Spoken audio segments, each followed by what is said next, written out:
Good day, everyone. This is your European Open briefing for Wednesday, September 7th, 2016. My name is Michael Florentiades, Chief Economist here at XM.com. These are the key points you should know about today. There was a big miss in the ISM Services Business Survey in the United States, caused the dollar to have a sharp drop. The Australian dollar backed off its highs after a slight miss in second quarter GDP. And in today's calendar, relatively busy. We have German industrial output, UK manufacturing and industrial output later, US job openings later on, the Riksbank meeting just finished, Mark Carney's testimony before Parliamentary Committee, and the Bank of Canada decision. So, what about the ISM non-manufacturing? You can see from the yellow line, it dropped very sharply. It followed the drop of the manufacturing survey the previous week. As you can see, it's relatively similar in magnitude, the drop of the two surveys. Okay, services are still expanding. You see the 50 line is north of 50, but the magnitude of the drop is the biggest since 2008, and also the level of the index, of the business survey index, is the lowest since early 2010, February to be exact. It's a little bit strange because such sharp drops don't take place without a specific catalyst. My theory is that maybe the fact that we are nearing US elections and related uncertainty has something to do with the drop. I don't know. So this caused a nearly 1% drop in the US dollar index. This, bear in mind, from a statistic that usually does not attract much attention from the markets. 51.4 was the actual for the ISM non-manufacturing versus 55 expected and 55.5 previous. Now, September is pretty much now off the table, as the Fed has to wait and see whether this was a blip or whether this is something more ominous. This is a little reminiscent of the early June release of May non-farm payrolls, which were much worse than expected, below 100,000. So that caused like the June rate hike scenario to be dropped. So I think this is a little similar. Again, what is happening in the market? I think the consensus likes the dollar. Most traders like the dollar as the least bad major currency. So when news comes out that challenges this view, it can lead to a significant reaction, because a lot of people maybe are long dollars already. So when they're getting nervous, they may offload some of those positions. But so far, keep in mind that traders eventually come back to the US dollar. I stress this so far because, of course, if this is a start of something more ominous, let's say a slowdown in the US, then, and it's not a one-time blip, then the dollar is going to suffer more as a result, of course.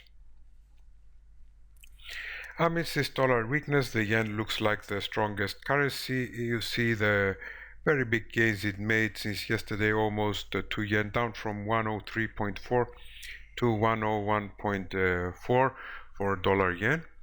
The yen has also been helped by no clear signs of action from the Bank of Japan during its upcoming meeting, September 20th to 21st. So nobody has really been warning the market that there will be action during that meeting. There has been a lot of mixed signals. Of course, the Japanese like to surprise the markets sometimes, but again, we don't have clear signals that there's going to be a policy change. And it's interesting to note that the yen has been rising despite relatively positive risk appetite on perception that the Fed won't hike. This is a theme that we have seen throughout this year, that we have seen relatively strong risk assets, good risk appetite, but nevertheless the yen has been one of the best performing currencies. On to the Australian GDP, you see a slight miss. It came in at 0.6%.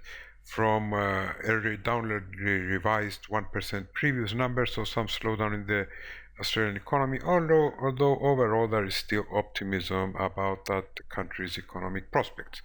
And you can see The RBA and its statement and the weak US dollar have propelled the Aussie to knock on the door of 77 US cent.